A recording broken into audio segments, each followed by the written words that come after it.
we're still talking about money, and when you talked about money, you introduced two terminologies that I'd like you to clarify: money versus currency. Probably also, if we could add legal tender. So if I have money, do I have currency? If I have currency, do I have money? What's the difference between currency and money, at least to begin with? Yeah, thank you very much. Now, before you understand money and currency, we need to know what both of them can do. Okay. Yeah. What both of them can Both of them, what they both do. One, they both, money and currency, store value. They are supposed to store value. But one of them does it better than the other. So we'll get back to that later on. But then there are certain things which are very coherent with both. One, they measure value. For example, if I want to know... So they're a weighing scale. A weighing scale of value. If I want to know how much the value of a particular type of dish in a restaurant, I will ask for how much is it. And that how much will be, that's the value of the dish, to be told to me in form of money. If I want to know how much this shirt costs. Yes, in fact, I bought this shirt when I was coming to this shooting. I bought it at 25,000 shillings. So what is 25,000? What is 25,000 shillings? Is it currency or it is money? 25,000 shillings is money. That's the value of the, because money represents The value. weight, Yeah, money, it comes in to measure that value. Okay. Now, when it comes to the storage which I started with, money is supposed to store value, and that value should be consistent over time. For example, if I keep 10 millions today, and that 10 millions can buy me a plot of land in Chiwenda, a plot of 50 by 100 land in Chiwenda. After 10 years, that 10 million, if it's money, should be able to buy me the same plot of land. Yeah. If you want to buy land and you keep 10 millions today, and then you wake up 10 years later and you want to buy the same plot of land, you should be able to buy that same plot of land using the money you've kept. Okay. If it is money anyway. Okay. So, but because the currency we're using nowadays is not money, it's currency. Currency does not keep value, does not store value. It loses value. That's the process we call inflation. Why? Because a plot of land which costs 10 millions today, 10 years from now, it will cost at least 20 millions. Which means that it has lost, the money you have has lost 50% of its value. Okay. Whereas, so the currency you have, not the money, has lost 50% of its value. Whereas if it were money, it would have maintained the value. The term currency, if it is an English word, stems from current. So could you relate to that? How current is currency, and how can that relate to the understanding? How can it help my listener to understand this concept of currency? Actually, the note you held, the note. Could you have I gave currency notes? another new one. Okay, It's a newer note. Now, this is a 5,000 shilling bank note Okay. with the words Bank of Uganda, legal tender, with the signature of the secretary to the Bank of Uganda and the deputy governor of Bank of Uganda. So this is currency. Why?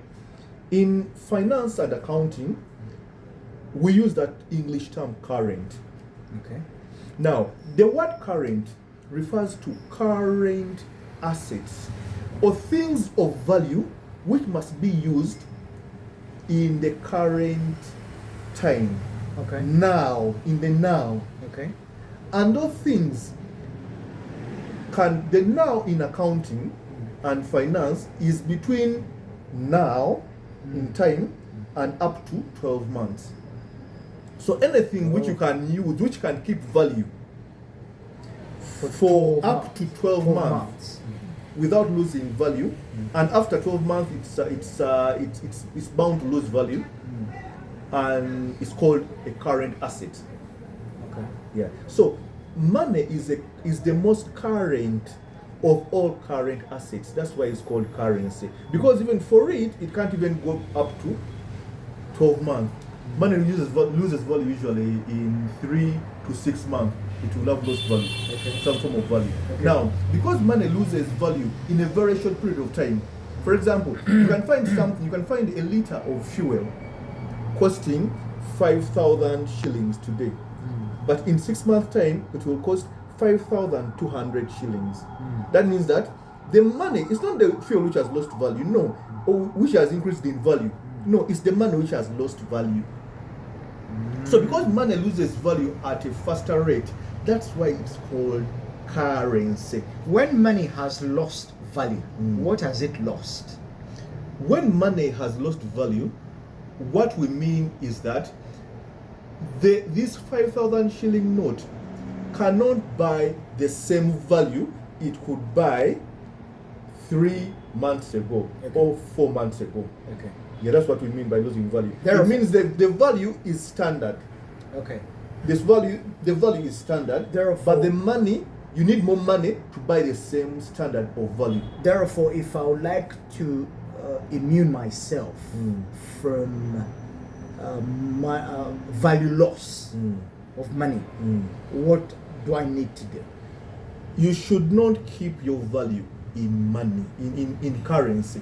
You should keep your value in money and other forms of assets which do not lose value.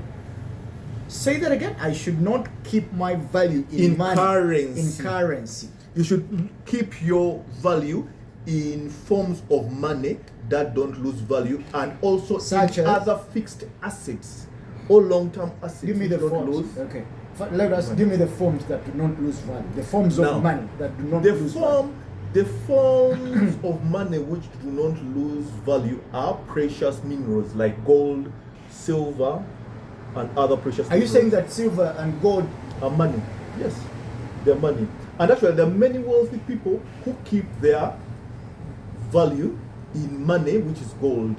Oh, now I get it. Yeah. So this is just a type of money. It's a type of This money. is type of Currency is a type of money.